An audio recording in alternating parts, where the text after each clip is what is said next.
You know how like some shops in Phoenix will have like dog bowls out, so that way if anyone's walking their dog, they can drink the water and stuff, like or Yeah. eat treats. It's like that, but with deer. Like there's just deer everywhere. Like there's deer like disrupting traffic and Yeah, they and have these signs of the deer, like beware of deer. beware of Uh, deer, or like but here's the different ways. Here's what to do and what not to do with the deer. They show like a kid getting his ass kicked by the deer.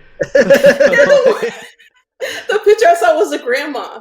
Oh, it's a The grandma grandma's getting getting her kicked ass by the beat deer. up by the deer.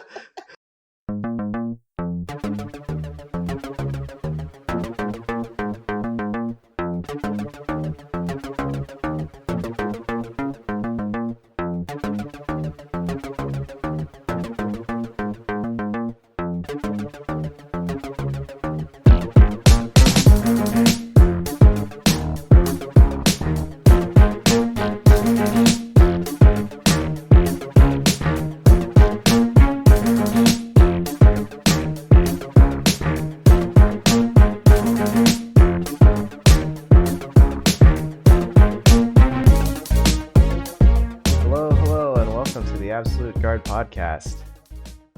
Yep, welcome. This is episode 32. My name is Benny, and as always, I'm joined by my co-host John, a former Zero May Cry player. Was that correct? yeah, that's been on my mind a lot lately. Yeah, that's what I figured. Like with the announcement that Marvel vs. Capcom 3 was going to come back to Evo, like Sure, yeah, everybody's that's definitely the topic of conversation for the yeah, people that are coming back. yeah. Like I think it was yesterday. It was Sunday. Yesterday was no, sorry, it was 2 days ago. On Sunday, there was a Marvel, like Arizona Marvel All Stars gathering that I found out about, like a bunch of different Marvel players from past and present, like Lorenzo and Sean, who have been on this show, were there. Armando, who's been on this show, was there. Several like newer players too, and people that have moved to Arizona since I stopped playing Marvel have showed up to that event. So the scene is back, and Yeah, now is it's better than ever. It sounds like the quality of play is pretty high from what I've seen from streams. So yeah, yeah. exciting times for sure. I was curious. Are you gonna play at all? I mean, not competitively, but were you gonna try to help maybe practice? Because like I'm trying to think who else played that team that was here, and I can't like it doesn't come to mind to me. Um, I probably won't. Realistically, I kind of would want to commit all my time to Street Fighter 6 when it comes out there. I I believe that there's several Zero players in our state nowadays. I was definitely the first one, or the first, like, or the most successful one at the early life cycle of the game, but Hmm. um by and large, most Zero players now have figured out the character deeper than I have. So I think they're in good hands, but I'm not sure what I would have to bring to the Okay. table anymore with my old rusty ass. You never know, man. The mix-ups are mix-ups, and zero is like the king of mix-ups, Yeah, layered man. mix-ups. You had a Hulk team too, right? Are you gonna enter? No, I'm not gonna play. I always Okay. just played that game casually. I was just like, I did go technically. I went. I think last Evo I went 2-2, but I had two DQs because nobody showed up. So I was just like, hey, I take those. I was like, who am I playing next? And then it was like an hour later, I ended up playing like a Morgan player, and I was like, I don't even get to play. I was like, cool. I was like, all right, I Yeah. guess I'm in losers now. Yep. Yep. Yeah, That character is too big to deal with that stuff. yeah, Very cool. Very cool. nice, nice. So who So, do we have on the show today, John? yeah, I kind of alluded to it in our pre-show, which isn't actually on the podcast recording, but lately we've been talking a lot about deep dives into gameplay mechanics or balance or game design and whatnot. And I thought we would try to revisit some of the human element of our show and bring on Nefertiti, aka Nef. Welcome, Nef. Hello. Hi, Neff. And she's going to talk to us about her trip to Japan today. Something not super fighting game related, but I think we need that bit of a break. Yeah. Oh, I mean, Japan in itself, that's a huge part of the scene, right? That's true. Yeah, actually, yeah. I think about it. They develop all the video games that we play. It's Very cool. Very cool. So, how's it going, Neff? going well. Just got off of work, so Still I got cooling you. off So after the day? yeah. Very cool. nice, nice. So in terms of like your trip, my wife actually had a question. She's like, so was this part like you were just recently married? So was this like a honeymoon trip, or was this something that you guys had like planned and like it just happened to be around this time, or It was definitely a honeymoon trip. Ooh. It would not have happened without, you know, everyone's generosity after the wedding. oh, that's awesome. That's awesome. Yeah. And you were so you were gone for was it 10 days? Yes, 10 days. Was- And it was, Nice. I think that's a long time. We were moving around a lot, so maybe next time it'll be a little less. Very Yeah. cool. So, Yeah, so where did you yeah, go ahead. oh, go ahead. So yeah, what was your the first leg on the trip? Where'd you The end up first going? leg of the trip, so I got a hotel in Asakusa area, and that's where we stayed for 5 days so that we could explore as much of Tokyo as we could. I would say we explored about half. Okay. Um, uh, I'm trying to think how to like describe Tokyo. I guess it's like a big city, and you can almost separate a lot of the little districts in a big circle. Okay. So we stayed in the northeast circle, is where Asakusa is, Okay. and Akihabara is like literally right next to it, southwest, northwest, and Okay. then Okay. Ueno's more in the center, and we just kind of like explored near where we were on the east side. So unfortunately, we didn't go to Shibuya or Shinjuku or Roppongi or anything like that. Oh, Okay. Oh, I was you were gonna in go back. you were within walking distance of Akihabara, or did you have to take a train, or? We could have did either. It was 10 minutes away from Akihabara, Oh wow. uh, but take the train is 2 minutes. Um, but I did that Okay. on purpose. You almost want to walk because it's packed wall to wall with stuff.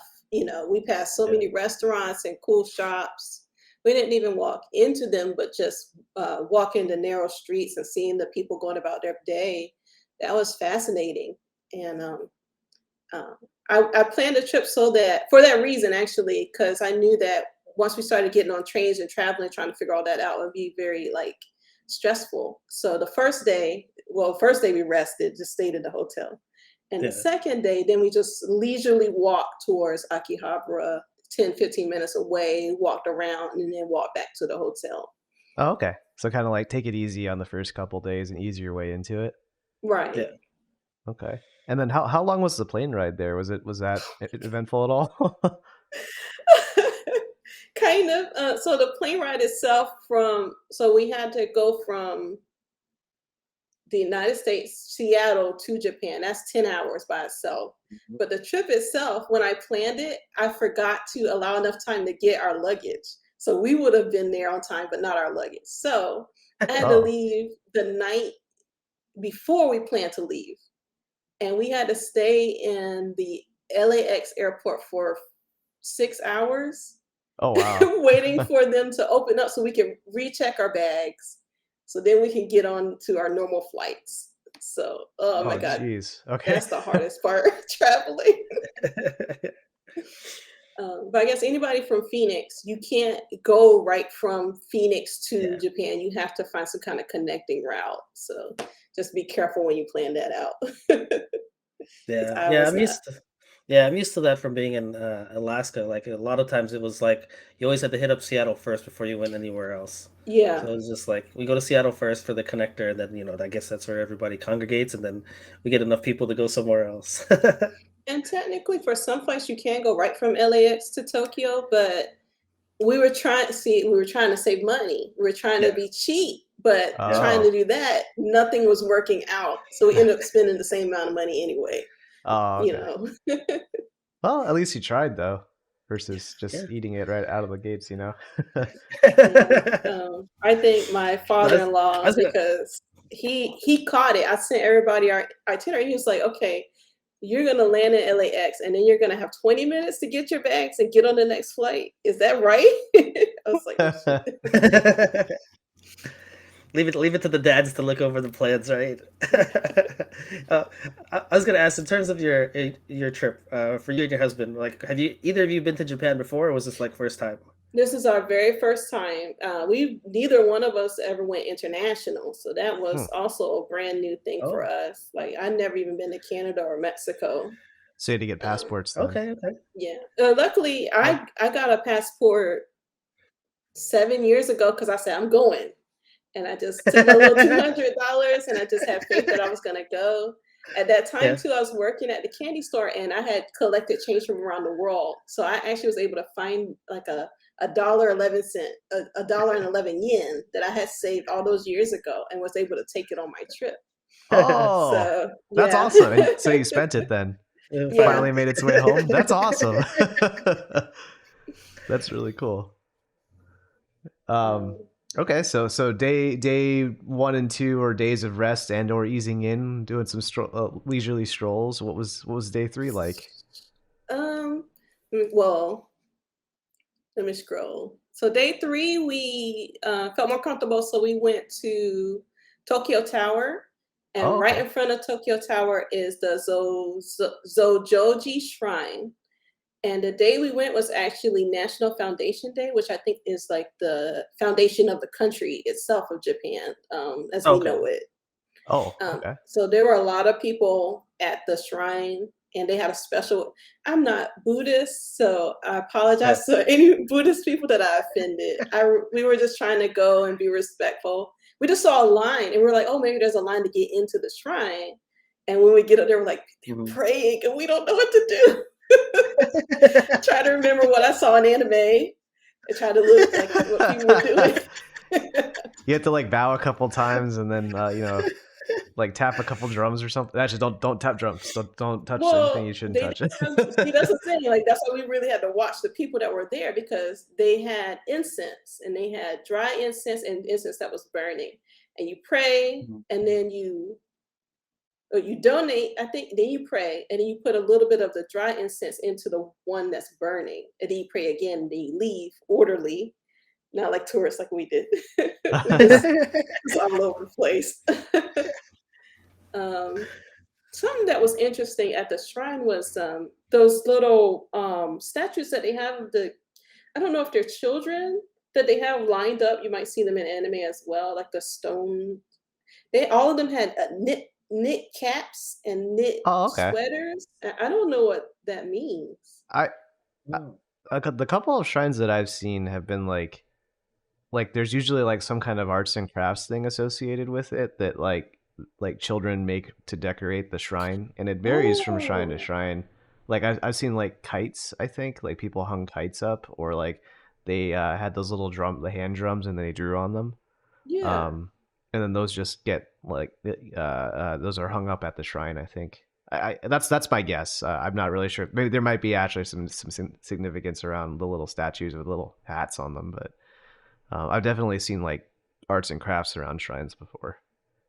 I'll Oh. have to look that up then. And Yeah. that's actually really cool then if they I think that's something really cool about Japan, no matter where you go. They have like a deep respect for their culture and for Mm. everything that made them their country. So everyone is involved.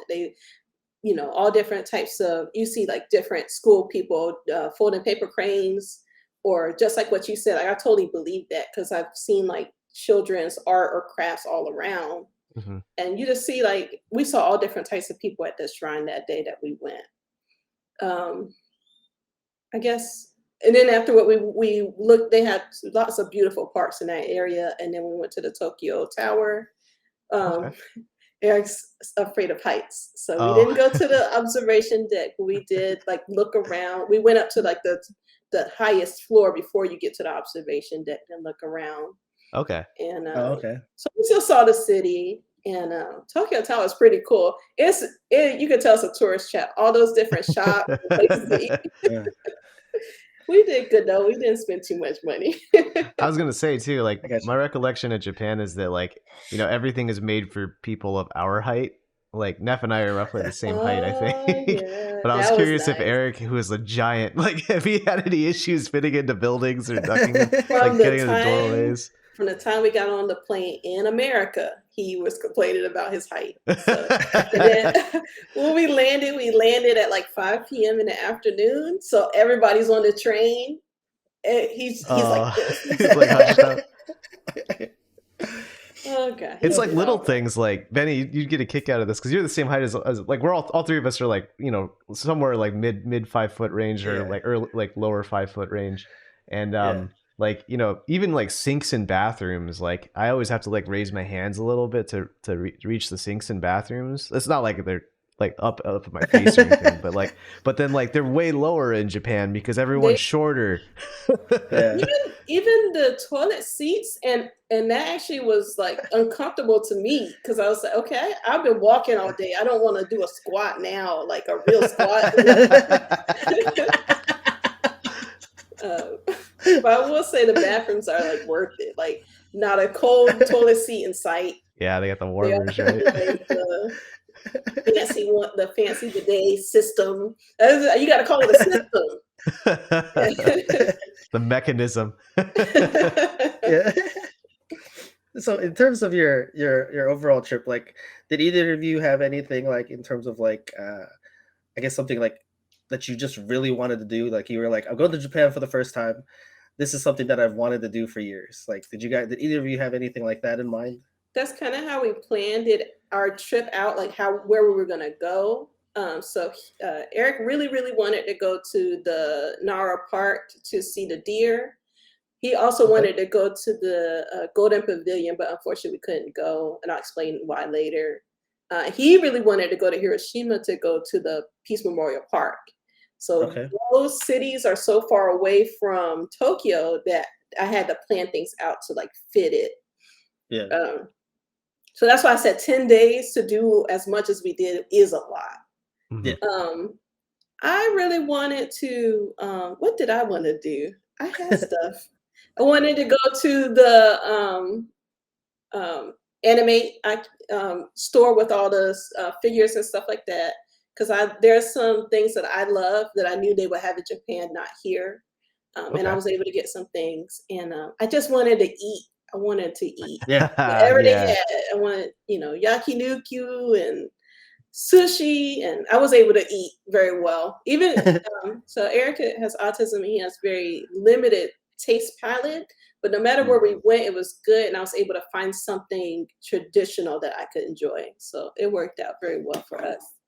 Yeah, that's Um, yeah. Whenever I travel, that's usually something that I try to do. I usually tell the kids like we're gonna eat something that we don't have at home because it's just yeah, like I don't know the next time I'm gonna be back here, but I'm gonna eat what's here. and I did want to go to McDonald's to see what it was like, but it just didn't work Yeah, out for us, and Oh, we always ended up at yeah, like a small bar anyway. That's way better than I this yeah. stuff. McDonald's is the exception though. Like I'll give you that because like in the McDonald's in the Philippines, like you can get like breakfast, uh, other kinds of breakfast stuff. Like you can get like sausage and rice and stuff, and people are like, "What? You can get this at yeah. McDonald's?" And it's just like, yeah, you can get like they have specific things for like the McDonald's all over the world. So like that's the one exception I'll probably make. Yeah, Hmm. I've had McDonald's in Hawaii and they do spam and eggs. Oh, And that's Yeah, then cool. I did have yeah. McDonald's while I was in Japan once, and it was they had like teriyaki burgers, I think. I didn't have any Oh. of the teriyaki burgers. I just had a regular Big Mac, and it tasted way better than American Big Mac. I don't know why. It's like they seasoned it better or something. I don't know. It was really good. I believe it. And so that was something too. You can get onigiri or rice balls here in Phoenix. They have the Fujiya market and they're good. But there's nothing like that Japanese mayo that they put on it. It changes Oh, the flavor and it makes it like it's more savory, I think. I don't know. nice. American mayonnaise is trash. I'm sorry. Did you have like a favorite food experience or favorite restaurant or anything? Oh my God. Oh, something else that I meant to say was because it was such a core part of our trip, I forgot, but I really wanted to do the onsen experience, hot springs, ryokan, Oh, traditional yeah, yeah. Japanese hotel. And that was like our whole trip in Hakone. And the food there, I almost didn't pay for the dinner buffet because it was very expensive, but I'm glad we did because the food there was excellent. Ooh, a So buffet. yeah, it was a buffet, and they had like real sushi.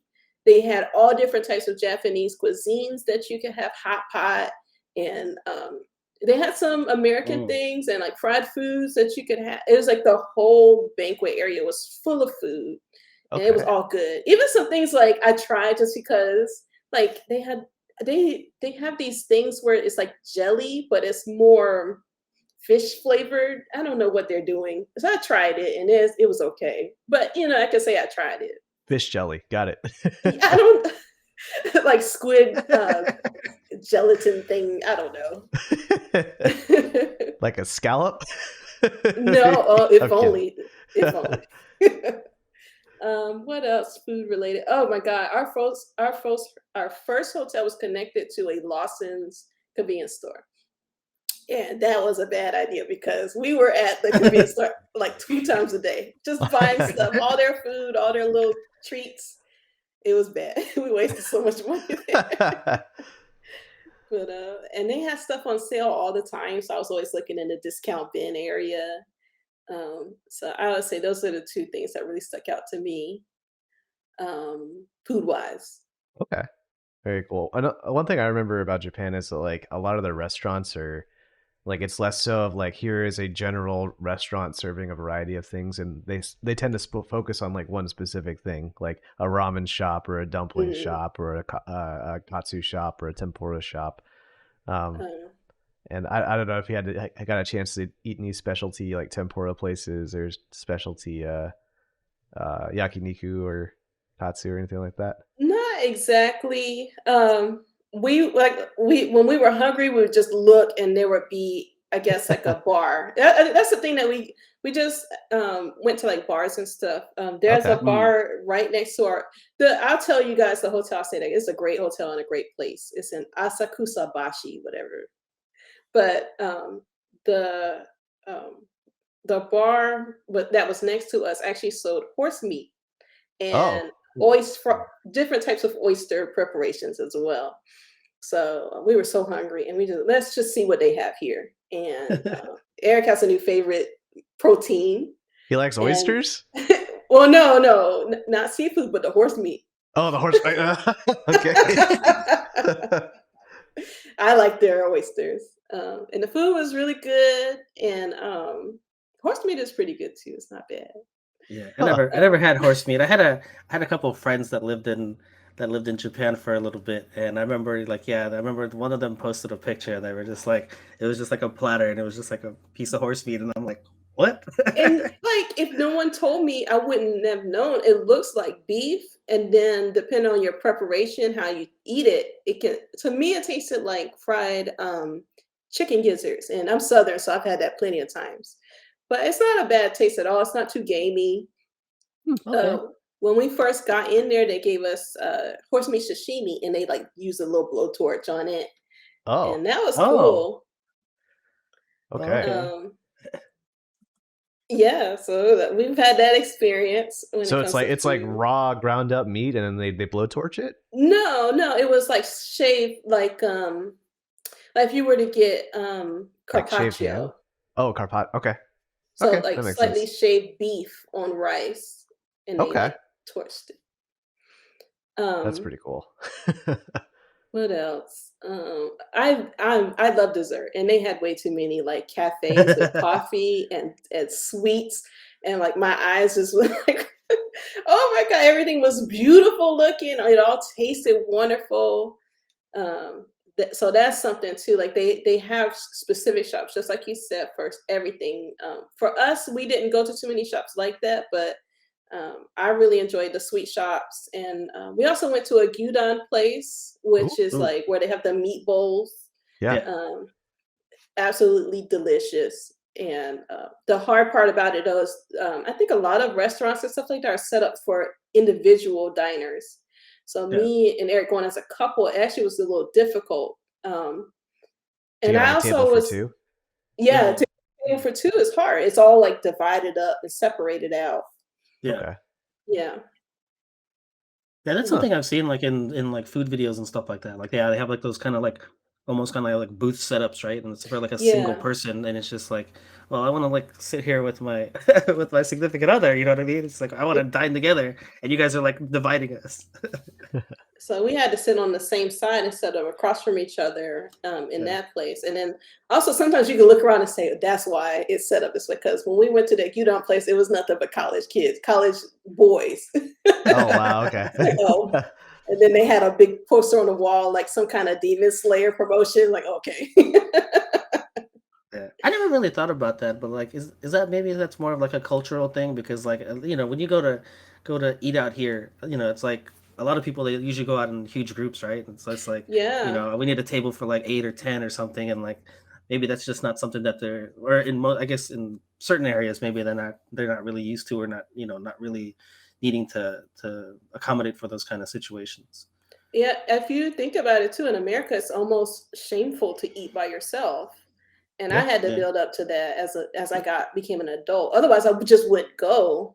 But yeah, I got tired of not being able to go places. So the way it's set up in Japan, I guess it's the opposite. Like it's totally perfectly fine to go with other people. Maybe it's awkward to go as a group. I think it also yeah, has to do with like city life too. Like if Mm. your clientele is a bunch of commuters who aren't necessarily going to be with people and they're just on their, especially when you have a rail system that Yeah. connects anything and everything in a very quick and convenient fashion. Like people are yeah. constantly wandering around on their own, right? And here in Phoenix, like we don't get that because we don't really have a walkable city culture because it's so fucking hot in the Everything summertime. is spread out. Like Yeah. I when I first moved out here, I didn't have a car for 4 years. So I took the bus and I walked everywhere and it sucks. Yeah. Um, and also my job prospects, which is crazy, were so small because all the different jobs were no matter where I lived. If I lived in Scottsdale, I would get hired in Phoenix. If I moved to Phoenix, I Yeah. would get hired in Chandler. Yep. So, you know, that was something that was really cool. And I speak like elementary school Japanese, and Eric doesn't speak any at all. And we were able to travel across 4 cities with almost no problems. Nice. We never got on the wrong train, and we never got off the wrong stop, even though we felt like we did sometimes. But Google is your friend. Google will tell you Yeah. everything. Nice, Okay. nice. So you went from Tokyo eventually to Nara, or was it Hiroshima first? So from Tokyo, I planned it out so that we would travel from city to city, from east to west. So the Okay. next place we actually went was Hakone.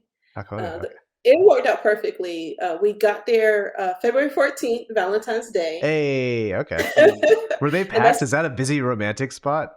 n- um I wouldn't call it packed exactly. Well, first of all, the Ryokan hot springs, all that stuff is in one area and it's away from everything else. Oh. I Mm. guess because you got to remember it's a natural spring, so it's Yeah. covered by mountains and stuff, and that meant it was hell to get there. Uh, Okay.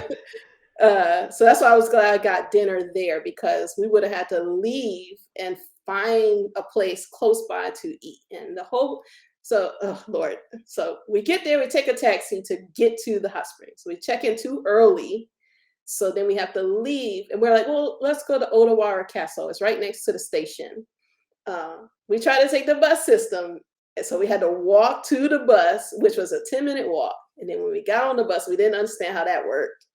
So we embarrassed ourselves. Wait. Was there And like a catch to the bus, or? okay, so in Phoenix, when you take the bus, you pay for your ticket, and your pass is a 1-day pass, usually like Right. $2. Yeah, yeah. In Japan, you take a ticket and you look on the screen, and the screen will tell you if you've been on this trip for like 5 stops, you need to pay this much. And it changes the longer the bus has been running. Then when Oh. you get to your stop, I think there's a button that you press, but it doesn't make a noise. Which I was like, I hope he hears that we need to get off. And then you take your Did you like ticket. mash it a couple times then just to make sure? Or? Unfortunately, yeah. Okay. I saw somebody else push the button too, so I said, okay. We are fighting Um, game players. So we have to mash. then when you leave, you take your ticket and your money and you throw it in a big hole. But we were trying to put our ticket in another slot. The slot was for your prepaid card. Okay. And then the poor bus driver, he was so mad because he was Oh, already late. And so we get on, taking forever to get on, taking forever to get off. So the way that they've constructed it makes sense, but to us, it did not. fair enough. So we spent extra money to take taxis from then off in Hakone. But Oh, okay. Oh, like, and it's a beautiful place. It's just all the streets are very narrow. Even if you take a taxi, it takes them 30 minutes because there is two-way streets where only one car can get through at a time. I don't Mm.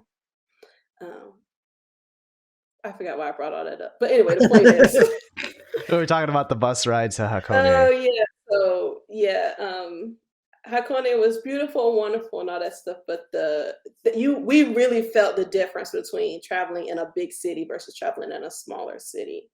And so the hot springs are all way in the back of the town in their own area, and then they have shops and living residential areas. There's a whole nother side to Icona as well. That's more tourist friendly. Like they have a pirate boat you can get on. They have all sorts of museums, but it would have took us an additional amount of time to explore it all. So that's another thing too. Maybe we should have spent 2 days in the other cities versus just the one, or limited our cities. So that's Yeah. how I feel about it. And then we got nude in front of people we didn't know. So that's the thing you have to do to transition back to that experience. Oh wow, okay. So you have to wash yourself thoroughly. Okay. You get naked. It's separated men and women. Yeah. You can't bring your towel into the water, and Oh. you just relax, and nobody's looking at you, so it's okay. You're not looking at them; they're not looking at you. Yeah. It was great. Um, and Oh. we needed it too because walking around for 5 days in Tokyo, and then we were able to like really rejuvenate ourselves and then get back on the road. What was Nice, that? Nice. nice. So other Yeah. than the hot springs in that area, was there anything else in particular that kind of stood out? Um, our taxi driver told us about a soba noodle shop that was actually Ooh, close by, but the line was like wrapped around the building. It was a lot. And Odawara Castle is really cool to explore. It's all these huge grounds. It's a beautiful place. And each of the museums were very beautiful and they had wonderful different things. So yeah, that's what I would say about that. What were the crowds like there? Was it like a lot of like Japanese folks? Was it a lot of tourists? Was it a lot of young people, old people? It was mostly Japanese people. Something that I started to recognize is that hot springs are like kind of just like I just talked about the Buddhist temple. It's just something that Japanese people do. So when I mm, went, even though it was like 7 o'clock, 7 or 8 o'clock when I went to the hot springs, a mom and her daughter came in as well. So even from a young age, they know what to do in a hot spring, and that's just something that they do. yeah. So I think we were the only tourists I saw. It was mostly Asian people, so I don't know if anybody came from Korea or anything like that. Just it's mostly Asian people. Okay. Nice, nice. Very cool. So you all are rejuvenated after walking for so long, and then what happens after Hakone and after you guys leave Hakone behind? So then we go to Kyoto, but the problem was we were going to take the $1 shuttle to the station and then take the Shinkansen to Kyoto. But they were trying to, I don't know how they felt like we were all going to fit on that little shuttle. And that was the whole thing, trying to get a taxi cab. And then I told you guys it takes 30 minutes to even get there and 30 minutes to get to the station. So we get to Kyoto around like 5 o'clock in the afternoon. And I was like, Eric, the two things Kyoto is a large city, but the transportation is not as convenient as in Tokyo again. It's Mm, mostly standard buses and subways. Um, and the two places we want to go to, the pavilion is at the very north, an hour away from our hotel. So that was my fault. I planned our hotel wrong. Our hotel's right in the center of Kyoto. The pavilion is on the very north, an hour away, and Nara Park is an hour south. So I said, you got to pick one. So we ended up going to see. We got up really early in the morning to see the deer, and that was an experience. And while we were in Kyoto too, we were so hungry and we were so used to being able to say, well, let's just look and see what they have. But everything yeah. out there didn't open until like 5:30. And then it started to snow. And so we're Oh, standing out there really? waiting for, yeah, it was, the It weather followed snowed. us. It, Oh, it rained, and it rained for 3 days in Tokyo. It snowed in Hakone, and then it rained and snowed in Kyoto. So we went to that again. We went to like a bar to get something to eat because they were open. sure. Um, Yeah. to get up real early in the morning to go to Nara, Japan, and we go to the park. Um, Nara as a place, especially around that park, was very beautiful, and they had museums and stuff. We should have. I wish that we could have spent more time there. But the deer are like, just like you said, John. They're very aggressive. So And for our listeners, real quick, Nara is a town in Japan that they're known internationally known, I guess, for their population of deer to the point where they're like a town treasure, I guess. And it's yeah, illegal to hurt the deer any way, shape, or form, and they just run around do whatever the hell they want in the parks, and like they're like, you know how like some shops in Phoenix will have like dog bowls out so that way if anyone's walking their dog they can drink the water and stuff, like, or Yeah. eat treats. It's like that but with deer. Like there's just deer everywhere. Like there's deer like disrupting traffic and yeah. They and have these signs of the deer, like beware of deer. beware of Uh, deer, or like here's the different ways, here's what to do and what not to do with the deer. They show like a kid getting his ass kicked by the deer. the picture I saw was a grandma. Oh, it's a As a grandma grandma? Getting her getting kicked by ass the beat deer. up by the deer. So they're like, because they're like such a big tourist attraction, like they're really they're comfortable around people to the point where Yeah. they know that you're about to give them something and they will get it. Yes. Yeah. So even before we bought, some things to observe. The lady selling the crackers, she's not getting bothered. But even before you bought a cracker, the deer is in your pocket and biting your pants and stuff like that. So Yeah. they know who you are. And people going to and from work, they don't bother them, but they saw you. And so we They finally can smell bought. tourists, I think. Yeah. I bought the crackers, and we had the crackers for 5 seconds. No, they don't stand in an orderly line and wait for their turn. They're gonna get those crackers. And Eric got bit. He got bit in the booty. You got bit? Yeah, like a little nip, but Yeah. and they look cute.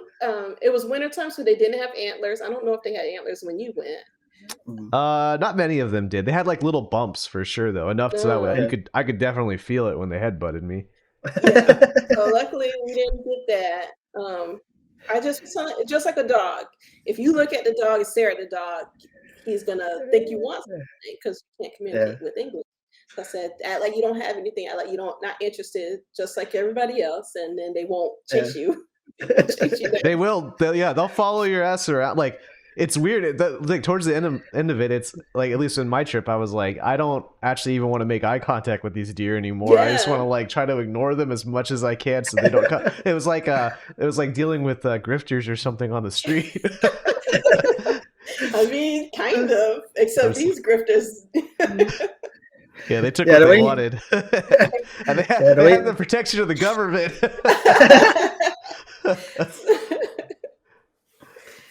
I read online too. So like in the mornings, that's what they do. They scout out for tourists. After they get full, they go to a different park and they sleep. And they got a routine and everything. It's like when we go to we're going trick or treating or something, and like you take all the kids from your neighborhood and go to the rich people's neighborhood instead. Yeah. Yeah, just the way you guys the way you described it, it reminds me of like the petting zoos of like the state fair and stuff like that. And it's just like, occasionally you'll get the ones that are just really kind of mellow and just hanging out, and then you get those ones that are just like super aggressive and like they're waiting for you by the little vending machine or wherever you buy the food, and they're just like, the minute you put it in your hand, like their nose is right in there, and you're just like, hold on. Yep. And you know that feeling where it's like, I don't want to be near these things, but if I run, they will chase me. So I must move quickly, but swiftly a different direction so they don't notice. You can't just immediately tear ass because they will totally come after you. Oh There's the man. language barrier, and then there's the behavioral barrier between animals and humans. So, well, I'm glad we chose that. And after that, we got back on the Shinkansen and we went to Hiroshima. Can we talk briefly about the Shinkansen? So for Sure. our listeners who aren't familiar with it, that's the Japanese bullet train, as made Mm. famous by the Brad Pitt movie Bullet Train. Which actually was very disappointing because it's nothing like that. You need to have a bunch of people fighting over a suitcase on your train. No. And like the certain train cars that they tried to claim were like the premium train cars, and it's not like that at all. I mean, it's cool, but it's not like that. Yeah. It was very um, comfortable. I remember that. Like the seats were very, way more yes. comfortable than the trains or than I, the rail system. I wish that airplanes were more situated like that because you have so much room for your legs, you have room to eat, Mhm. room for overhead as well as oversized. It was just, and then Mm. you can you reserve your seats as well. So the first time we got on Shinkansen from Tokyo to Hakone, we didn't reserve. We were able to kind of like stow away in the Oh, nice okay. seats. The second time, we basically rode for 30 minutes standing up. There was us and a whole bunch of people just standing up in the way. And we could do that. There's spaces in between cars where you can just kind of hang out. And they have like Yeah. bathrooms and stuff there too. And then the next half of the trip, we had to sit next to these poor old ladies. Like they thought they had a whole row to themselves, but we stole seats. Oh. We had to, we were awful tourists. So then we learned our lesson and we reserved seats. And that's nice because at least you know.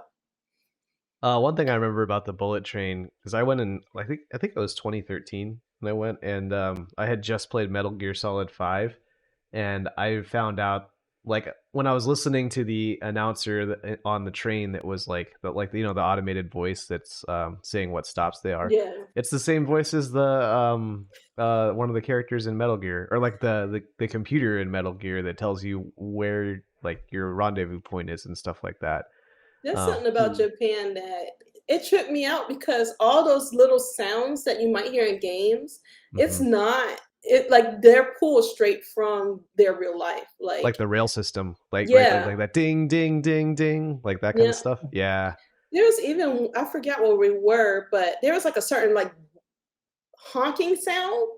And I was like, why do they have this honking sound here? And it reminded me, it sounds just like in like Final Fantasy 7 when you're in Midgar. Midgar, some of the songs had that honking sound in it, and I just thought it was weird, like a weird instrumentation that he would choose. But he pulled it probably from that, and that was crazy to me. Huh. Yeah, like it's because those little touches. I think in a lot of anime too, like puns get lost in translation. Yeah, I bet there's like a whole degree like side of like references and humor that we just don't get as foreigners, from having not lived there.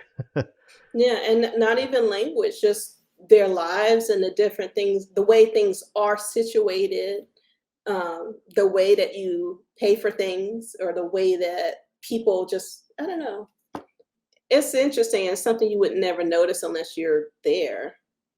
Yeah, I was Uh, gonna say it's interesting that you mentioned like the seats being like much more comfortable than like the train, the whatever the rail here, and it's Mhm. just like I don't know. For me, like I think of it like a cultural thing. Like that's a huge part of their daily life, and like something that they value. Like it's just something that you got to do every day. So Yeah. why not make it comfortable?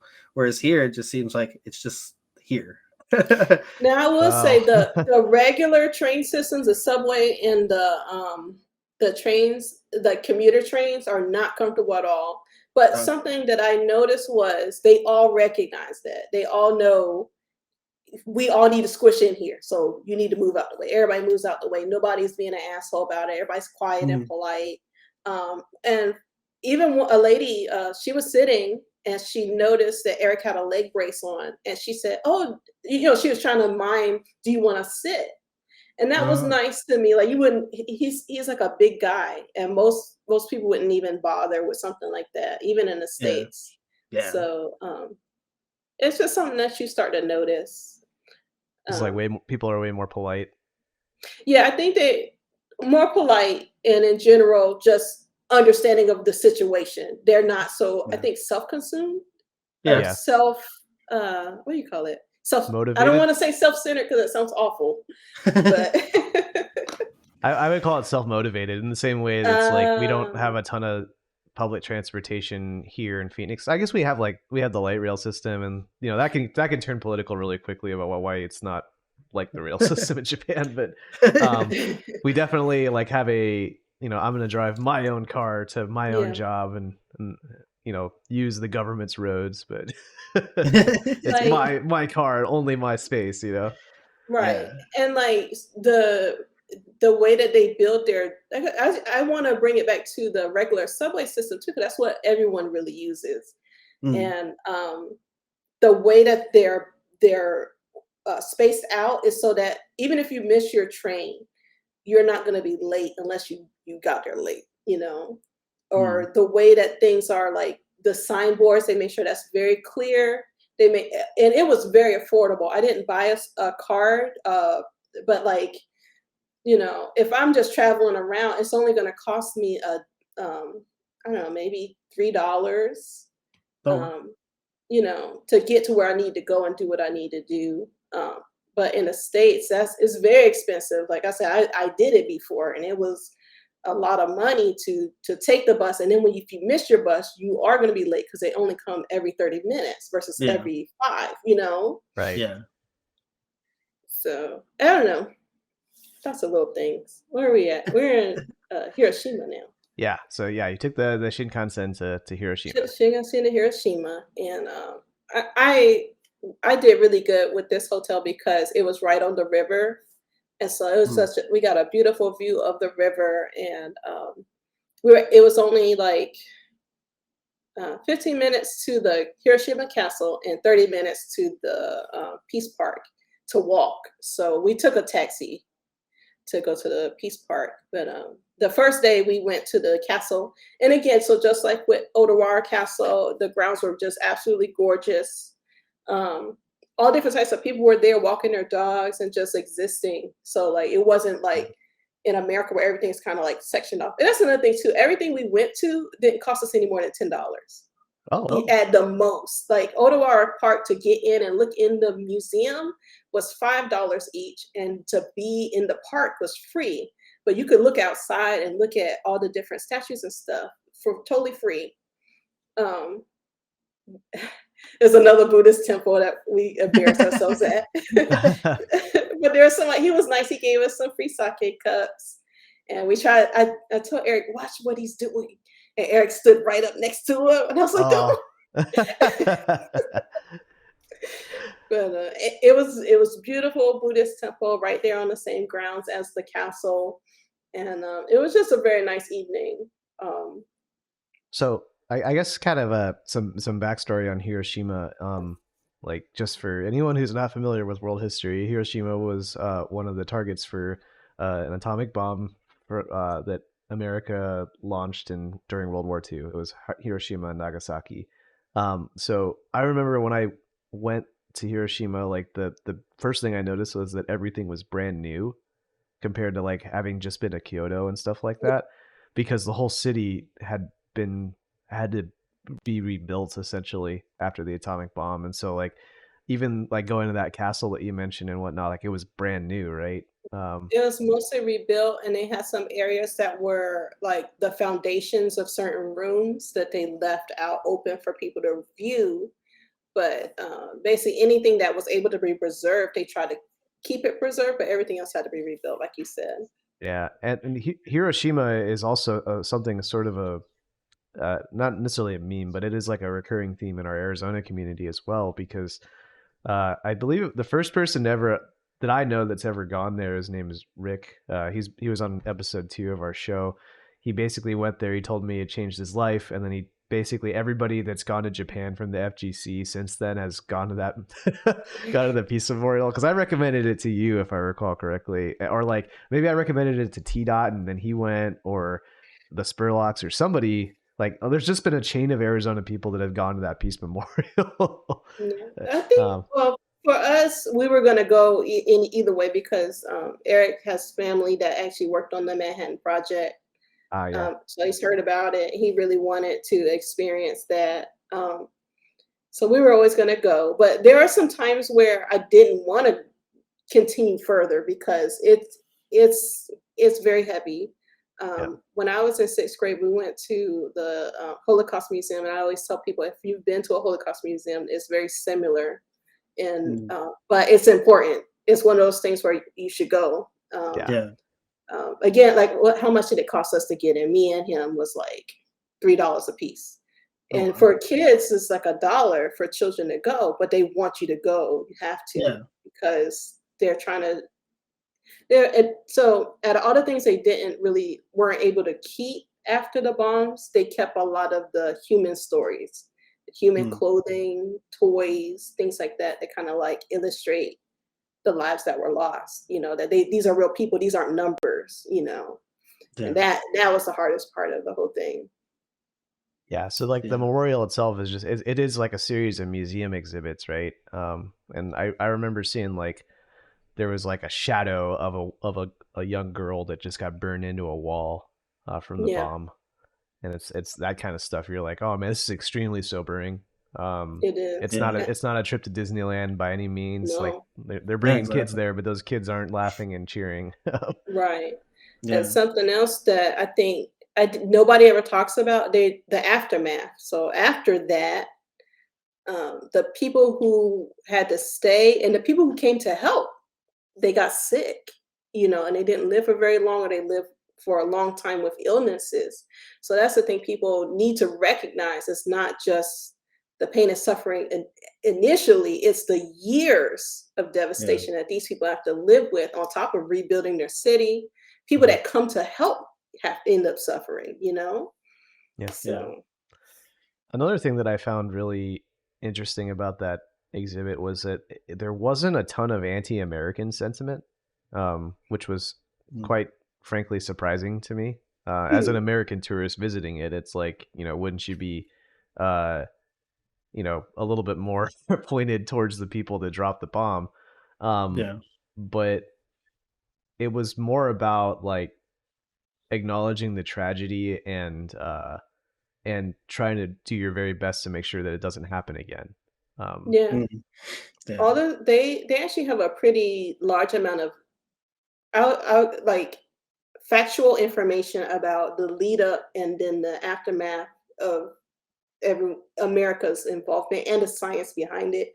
And it's very matter of fact, and there's no emotion in that information. But after what you just saw, I feel like it's not necessary. Yeah.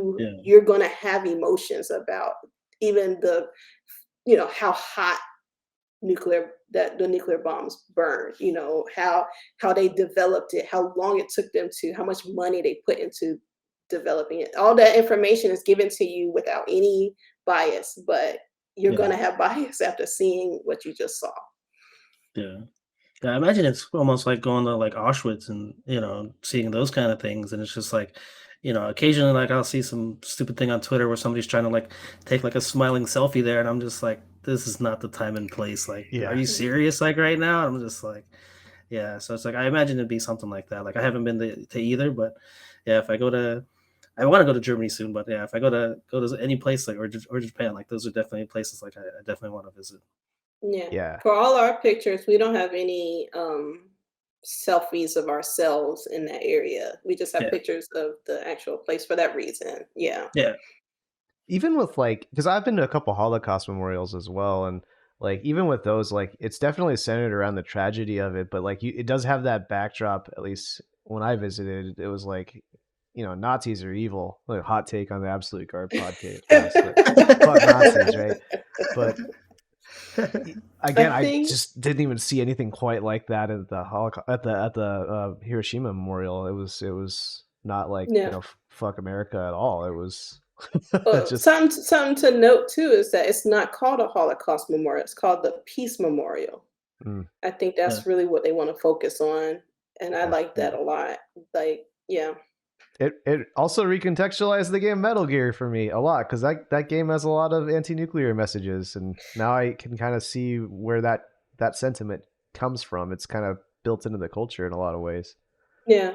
Yeah, true. Yeah, if you think about it, yeah, because Kojima, yeah. I mean, I honestly haven't played a lot of the Metal Gear games, but it's just like like you said, ingrained in the culture kind of thing. It's something that it's a big part of their history. Yeah. Yeah. It's always been kind of like an ironic thing with Metal Gear in particular because it's like here's a military buff game built by Japan. So a lot of people that are into that kind of stuff are into it, but then deep hidden within it is like no, all like the military corporate complex, the industrial complex rather, the nuclear arms, all that stuff. It's kind of buried under a lot of Yeah. messages from Kojima, I think. I brought up Final Fantasy 7 because of the music, but that game's kind of similar, isn't it? Like kind Yeah, of a anti, yeah. it's a lot Um, about like classism too, um, yeah. unchecked That's capitalism. interesting. Yeah. So the Peace Memorial, did you guys end up signing that guest book at the end too? Do you remember that at all? I There don't was know like if I think we signed a guest book and then we signed a petition to, that's the one, yeah. yeah. Because I remember like they had like Obama's signature in there too. Oh, Again, that's cool. it's been years since I've last been there. Maybe they have Trump's signature in there now. Oh well, yeah, I don't know if Trump went to go visit or not. But I think anyway, they had some quotes from past presidents, but I don't know. I don't remember the guest book for some reason. I remember the I remember the I remember the petition because Eric said if they had a petition, I would sign that in a heartbeat. And I said, look, what was the petition for?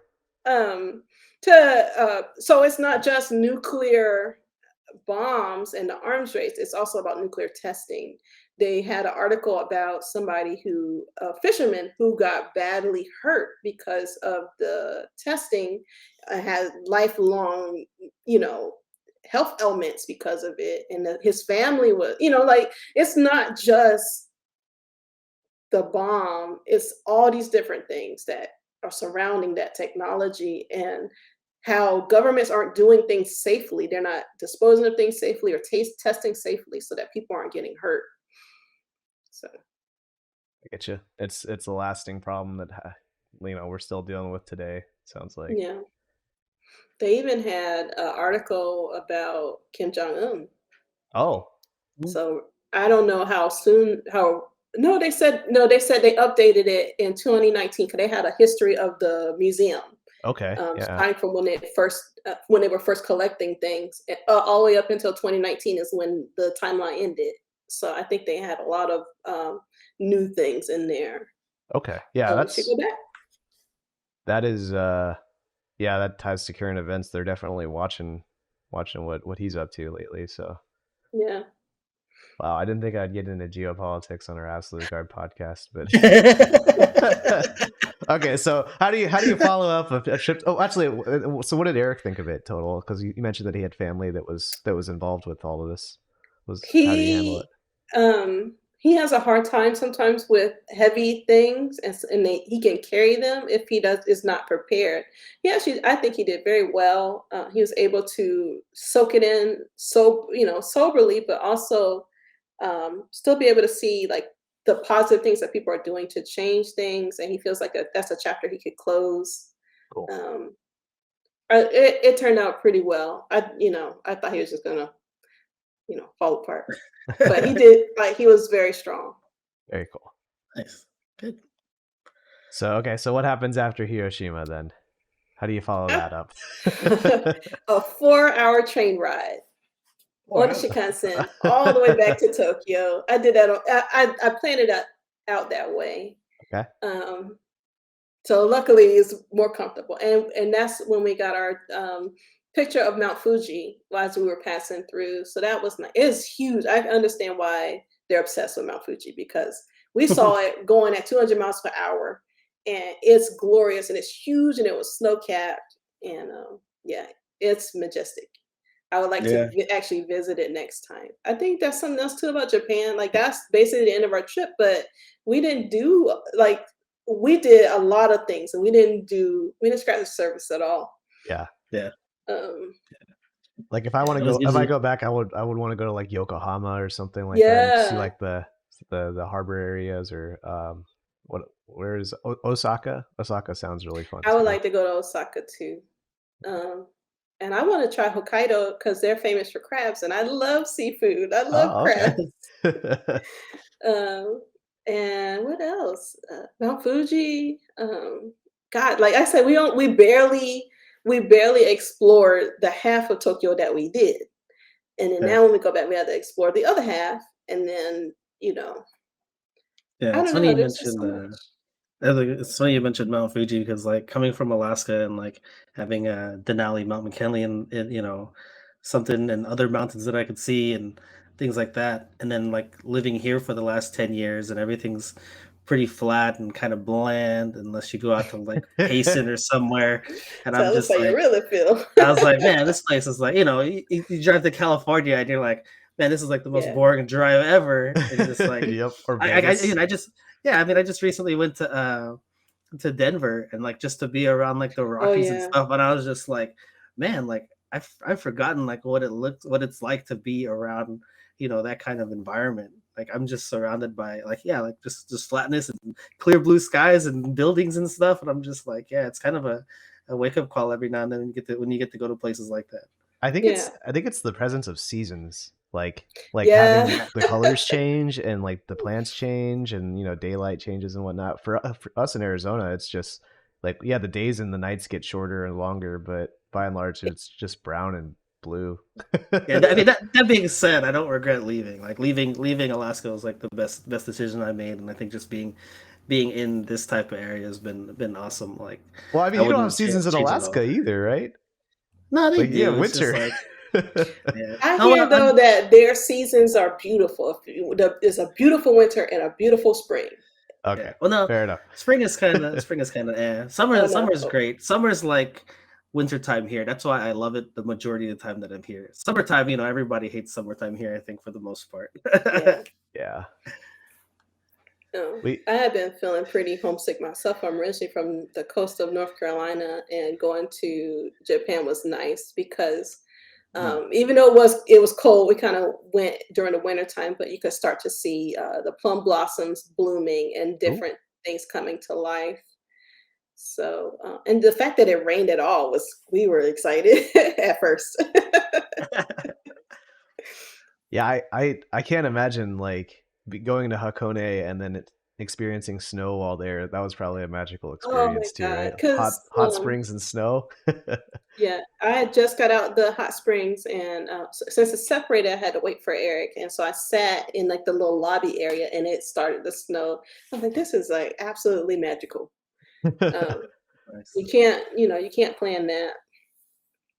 Nice. So, this being a fighting game podcast, Mm. I gotta ask, like, did you hit up an arcade or any kind of thing like that at all? Like, even just for a little bit?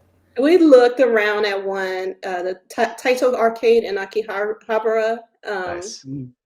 It's That's a good 5 one. stories. 3 of the stories are dedicated to crane games. So, you know. My kids would love that. The 4th story was fighting games and stuff like that, and I did wanna play. There wasn't a lot of people there, but they had, like, did they have Sengaku Basura? Oh, And really? they had some, like, interesting choices, you know? They had, Like like, King of Fighters, like, old King of Fighters, lots of old and, games, I imagine. like, relatively old games, but, like, games that are more geared towards the Japanese people, like, maybe not as many, but they had Third Strike there, so I almost got on. Um, and then the floor after that was, all the rhythm games. I think the problem to me was that all the arcades were at the maximum, sound at the same time. Yep. So even if I wanted to play, I couldn't concentrate. It was a lot. Yeah, I think Yeah. arcades are known for being really loud and then also smelling like cigarette smoke. And I Luckily, wonder if this that's one correlated. maybe. This one didn't smell like smoke, and I was Oh, actually good. worried, but there wasn't as many smoking incidences as I expected Oh, in maybe things have Tokyo. changed. Okay. Yeah, I think it's because of Corona. Everybody had a mask Oh, on the whole yeah. time. Everybody, uh, cared a lot about distance, well, about as much distance as you can get in Tokyo. Washing your hand, my hands were cracked because I have had alcohol on them every hour, you know? Yeah, from all the Purell, right? Yeah. Yeah. I um, yeah, that's something interesting too, is that like yeah. we like our country, like the pandemic kind of stoked a lot of division, but my understanding Mm. as an outsider looking in for Japan is that it united a lot of the country. Like it was a lot of like, we're all in this together. Future generations help the older generations and vice versa. Like, and I don't know. Did you get that kind of vibe, or am I right from my outside perspective there? I get two different vibes. The first one is that one, but the second one is, so like if you've been to Hawaii, they do not bring an apple in or out. Do not think Uh-huh. about bringing even an ant. They're Yeah. very serious about that stuff. So I think it's the same thing. We forget Japan is just a long island. You Yeah. don't want epidemic to happen there because it's kind of devastating. So Yeah. they Mhm. take that Population stuff density. very Yeah. seriously. Yeah. Also, Um, tourism is a big part of their economy too. Then, right? yeah. Oh my God, Yeah.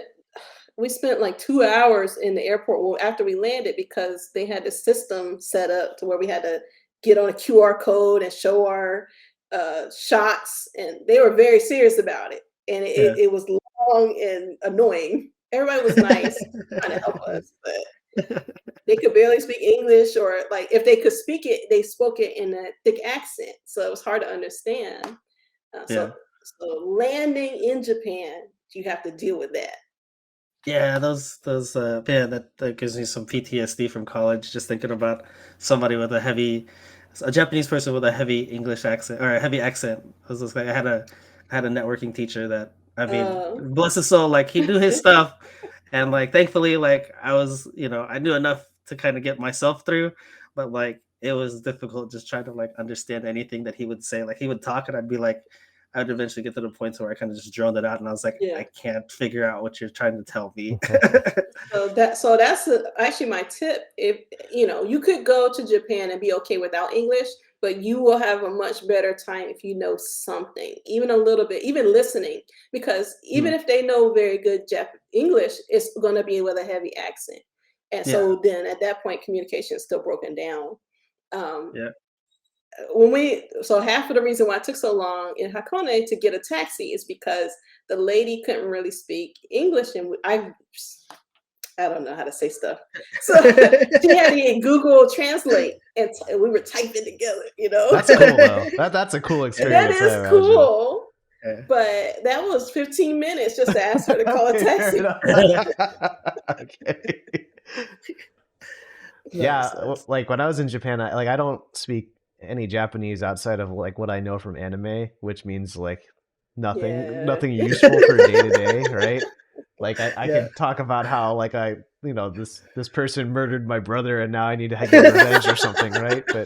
Um but one thing I found challenging was that because I don't look like a foreigner in Japan, like No. Yeah. they did, there was an expectation that I speak that language, and then once they Yeah. found out I was Chinese, then uh, at least I received some backlash because there was an anti-Chinese sentiment at the time when I visited, just like these tourists come in and ruin our home and stuff like that. So that Mm, wasn't very That's that was a that's fun experience. crazy. Yeah. yeah. So I like would there was an expectation, and so for a while I was like hiding behind my friend who speaks fluent Japanese but looks very much like a tourist and not like an Asian person. That was the uh, hard thing Funny too, how that because works. Eric stands out more and wants to talk to Yeah. people more, but he knows zero Japanese. And so then he's like, Yeah. my wife. And then I look even more like a tourist. And I'm like, I don't know what to say. But I will say, one of the first things you learn in Japanese class is like how to talk about food. And Mm. one of the foods is orange jutsu. And when we ordered that, I said orange juice, and she had no idea what I was talking about. So I had to actually like pronounce it that way for her to get it. And little things like mizu. Use We some said water, right? sumimasen 1,200 times because we're so big and in the way. I almost say it now, like when I'm scooching by somebody in America. Somebody about says. That's always a safe bet too, because it's like there's a little bit of humility there, and you're not just that American coming in being like, "You speak my language to me." Yeah. Yeah. Oh man, don't even start that. Oh man, um, But that's a yeah. whole I different had topic. another question about arcades too. Is so you mentioned that the first three floors were the capsule or The the Crane games. crane game man. ones, and then the next floor was a fighting game one. Did you check out any of the other floors? Well, it was only 5 floors, and so the last floor was the, rhythm games, and they had Ah, everything. Taito, they had Rock Band, they had Guitar Hero, any kind of rhythm game you can think of, American or Japanese, they had it up there. nice. Oh, they had those cool so they had some, rhythm dance games that I never saw before where you, like it's like diagonal with your hands.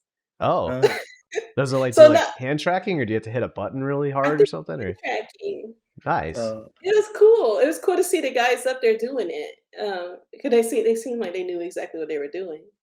Um, and then, I think at, Dave& and Buster's here, they have, like, a Korean one where it's like DDR except the buttons are diagonal, so they Oh had yeah, that up pump it there as up, yeah, well. right? yeah, I Yeah, pump don't it know up, how to yeah, pump it up at all, Korean but they had DDR. it. It's, like, very loud, but It's the that's Samsung to DDR Sony, if you will. yeah. I remember Yeah. at the arcade that I went to in Shinjuku, there was also a floor for card games, like specifically Oh. the augmented reality card games. So like Oh, wow. it was like a TV screen, and then there'd be like a flat panel underneath it that you would just lay your cards down on, and then they would show up on the screen and stuff like that chess game in Star Wars or something. And so you like when I was walking around in Akihabara and going all the nerd shops, you would find like people selling those cards, and they were just like you could buy the cards and then use them in the game, and then summon the monster or summon Goku or whatever game it was. Hmm. Um, I maybe we were lucky and not lucky. It rained when we walked around in Akihabara. Bummer. But there probably wasn't anybody selling cards to us for that reason. Fair enough. Fair enough. And then I remember also like a couple, like I think one of the arcades in Nara too had like they're big on the Gundam pilot games and the shooter games. Oh. Like there were Okay. a couple of games that like they had like pistols that you could use, and then you would like step on foot pedals to run around, kind of like Time Crisis, but way more elaborate, like with platforming and multiplayer battle arena stuff. Oh, Um, wow. yeah, like it was pretty intense stuff. And then they would have the mech games. Like one of the Gundam games was actually like a giant simulator ride, similar to the ones that you'd see at Dave and Buster's nowadays. But in 2013, that was a huge deal. It was like each capsule was a different Gundam, and they had the pilot signature on them. Like they had Char's signature on one of them, and they had Hiro Yui's on another one. That's Like it pretty was, cool. yeah, yeah. So their arcade culture again. I was most curious about like was the arcade still alive? Like, because I've heard about arcades basically dying in Japan because of the pandemic, and were there people there, or like were people using the crane games at least? Yeah, actually, that was a hard part. Even though it was raining, there were a lot of people kind of in and out, going up and down the stairs and up and down the elevators. And I don't, the stairs in Japan, everywhere we went, was built for one person, Mhm. but lots of people were going up and down them. And so I would say, like on the very high floors, there were maybe max 5 people. So in that space, that's not a lot. But on the bottom floors with the crane games, it was packed. Nice. Hmm. What kind of like age demographics was it? Kids mainly, or was it older people or young people, young It was mixed. families? No old people, but a couple of families, and people like, maybe middle school age and up, like into like Okay. college age. Yeah, Okay. man, you guys just talking about arcades, man. Like, man, that brings me back to old times and like makes you want to go places like that. Cause When yeah, it's like I mean, Dave and Buster's, like other arcades even here, like yeah. it's really not the same. Like I don't know, I haven't been to Evo since they've had, or CEO, or when they do the arcade setups there. So like I don't know how that is, but it's just like it makes me think about like I went to Philippines in 2000, like after I graduated, and big thing in the Philippines, they have what they call it, the SM, which is like a huge mall, and it's like Oh, that's where like everybody goes, and like you could always find like one arcade somewhere and head to head cabs and stuff like that. And I yeah. really just miss kind of just like sitting down and just like playing whoever's there. Like that was always my thing. Like it's just kind of walking up and like, oh, is somebody playing on this? It's like, okay, I know how to play this game. I'm gonna play against them. And I don't know, for Japan with Akihabara, like that's been one of the things that I've it's on my bucket list since I was like, a young kid, and like I had heard about Japan and stuff. Was like to go there and play against the old salaryman or whoever's there, and just test my metal in Street Fighter, and see how I do over there. I would I tell you to search first because when I went to the fighting game area, I was like, oh, I could take all these guys. yeah, I got to actually have that experience at the arcade in Shinjuku, because we were right out. It's right outside of the Shinjuku rail station, and they have a fighting game floor. And in 2013, the big game at the time was Ultra Street Fighter 4. It had been released in arcades by then, and so I actually went and got a I think it's a Taito arcade card. Oh, Yeah, it was. Okay. It's Nessica. Nessica is a company that does it. Oh, okay, Um, okay. so it's those ID cards that you basically register on a profile online, and then you can use your own profile in the game itself in Street Fighter Yeah.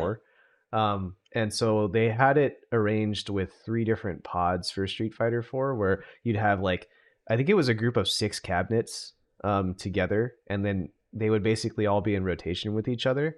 And the way that the players kind of like hierarchically socialized it was like one pod was for all the beginner players, one pod was for the intermediate, and then one pod was for the advanced players.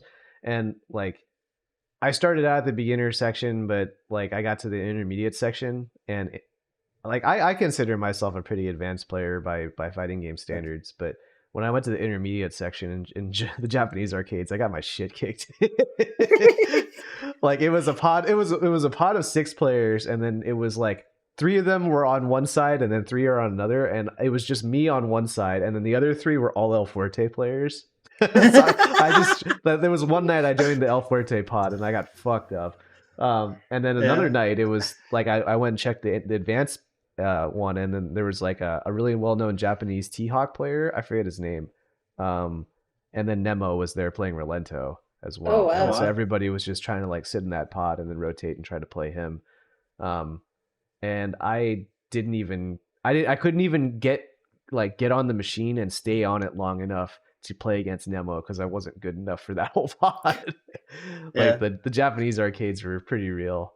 I Yeah. feel like it's probably like California where it's not necessarily, it's just enough people in one area who play so consistently with each other. It's going to be a Hmm. larger, pool of people at a higher level. Yeah, Yeah. agree. You have Yeah. That's that kind that. of sharks and jets kind of like atmosphere where it's like this is my arcade, and I'm gonna go to other people's arcade and fuck them up there, and then promote my Yeah. arcade instead.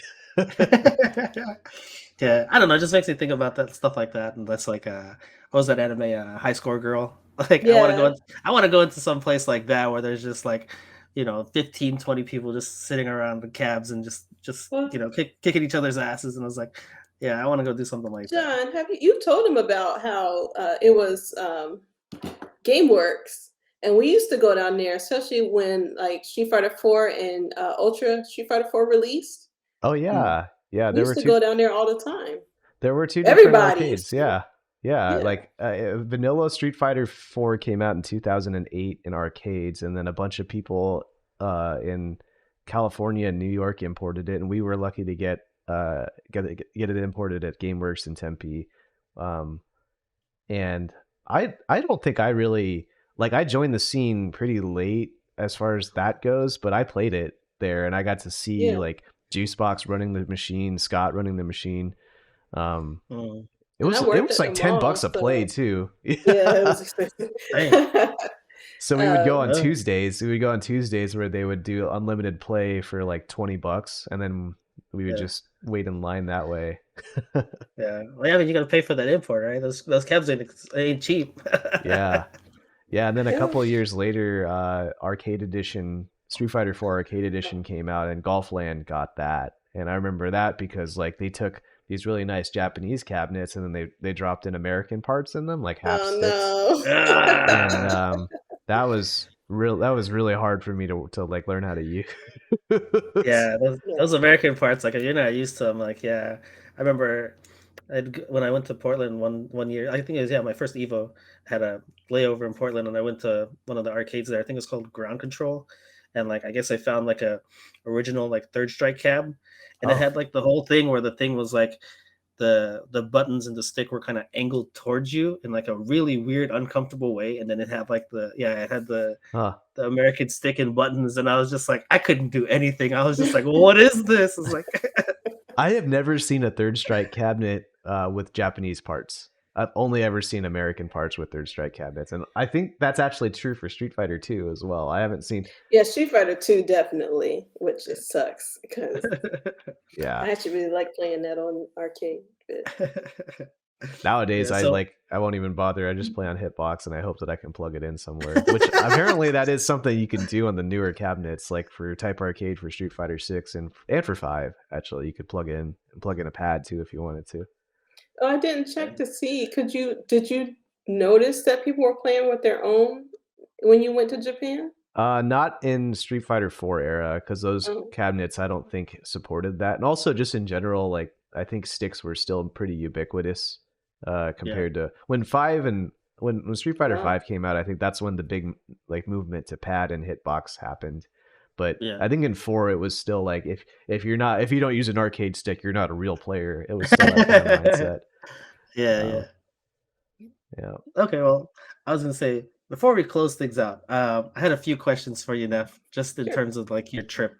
One, what was the favorite? What was your favorite thing that you ate? Oh, Jesus. The favorite thing that I ate, sweets included.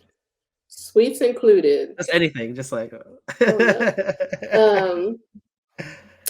Um, at Lawson's, I know at Lawson's, their whole dessert section was amazing. Like I got this big, it was this big uh, cream puff, Oh, Oh, full okay. cream, fluffy and decadent and See, wonderful at $1.60 yen. oh wow. Okay. Yeah.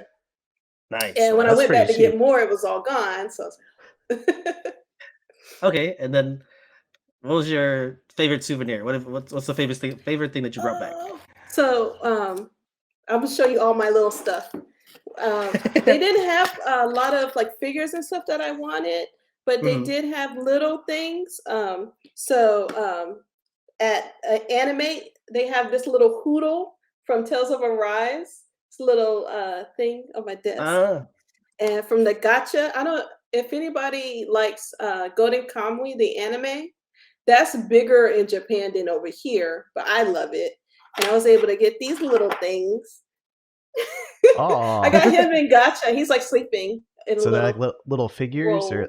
oh, Yeah, that's cute. it is little. I know it's hard to see, but so I didn't get anything big. I wanted to get a Hoodle doll, but they didn't have it um, from the video game Tales of Arise. But Oh, those okay. are I have them on my desk right now. I got a poofy Kirby. He's oh. like, yeah, he's like 5 inches round, but he's at work. Nice. So Okay, those then are a couple more questions. What's something that you'd want to do for sure next time that you didn't get to do? for absolute sure. I do want to go to the Golden Pavilion that we didn't get a chance to do in Kyoto. I wanted to go to Mount Fuji. Okay. And I didn't get a chance to eat any like authentic soba. So I do want to do that too. Okay. And then last question, what's your best tip for someone that's going to Japan now that things have opened back up? Hmm. I would I know you may have. say um, plan your trip based off of like real human conditions. So I made sure it was two things that we did every day. We didn't do a bunch of stuff. Factor in your travel time and how tired you're going to be because you're going to be tired. Yeah. And spend money on a good hotel. Um, that's what we did. And hotels are actually pretty cheap in Japan. So I made sure each hotel was more elevated, 3 stars or more. I made sure that Mm. they had general basic amenities that we would like. because you don't realize you're traveling. You finally get to the hotel, and if your hotel's crappy, you're gonna be feeling crappy. Yeah. Um, and pay attention to your location. So, like, I made that mistake in Kyoto. It wasn't near anything we were trying to do, so it was hard for us to do things. Versus in all the other cities, my hotel was close to things to do and close to the station. Get it close to the station. You will thank Okay. yourself because if, especially if you're moving from hotel to hotel, you got all your luggage with you. You want to be Yeah. close. So Nice, those are my nice. tips. Awesome. Yeah, it's not like you can find an Uber anywhere. Like you're gonna be doing a lot of walking. Like No. if I Oh, recall, like I would, if I could go back in time, I would like walk a couple miles in the months leading up to my trip to oh Japan to get yeah. used to it. Get Yeah. yourself yeah, you can't go from, just being on the couch to going to Japan. Yeah. Um, what's You got to another work your thing way too I up was to it. gonna say? And if you're gonna take a taxi, they don't all speak English, or if they don't speak English, they might not speak it well. So get a printout of all your hotels or some, places you wanna go, and have it print out in English and Japanese so that when you get in a taxi, you can point to it. That was something I was so glad we did. Oh. Um, I read that online, that was great. Um, Yeah, that sounds like a really great idea. Yeah, because of the language barrier, like you said. Like, yeah, it's just like, well, where do you want to go? The name of this, and it's just like, huh? I don't know yeah, what like, that what are you is. talking about? Um, Well, I have one parting gift here, I guess. So you mentioned cream puffs earlier, Neff. There is a Japanese cream puff store in the Scottsdale quarter called Beard Papa's. I don't know if you've been Oh there yeah, I heard before. about that place. I I heard love about that it, place. but I didn't know Oh if it was yeah. still open. It's not a buck 60 for a cream puff by any Yeah. means, but And yeah, it's not really a buck 60 either. It's more like a dollar because of the okay, exchange rate. But okay, yeah. you will probably be paying like $30 for a box of cream puffs, but they were hella good. And I had them last December. They were hella good. Now I want to go back. Nice. So cool beans. Well, we will call it a night here. Thanks everyone for tuning in. You can find us on youtube.com/spiral series, twitch.tv/spiral series, and on Spotify under Absolute Guard. Our Twitter is absolute_guard. And so if you have any feedback on the show, hit us up. Let us know what kind of guests you want to see or what kind of topics you want to talk about. We'll be back next week. Next Tuesday, we're back to our normal taping schedule. And thanks, Neff, for being on. Oh, Yeah, thanks for thanks. That's having awesome. me. Yep. Yeah. We'll talk to y'all later. See ya.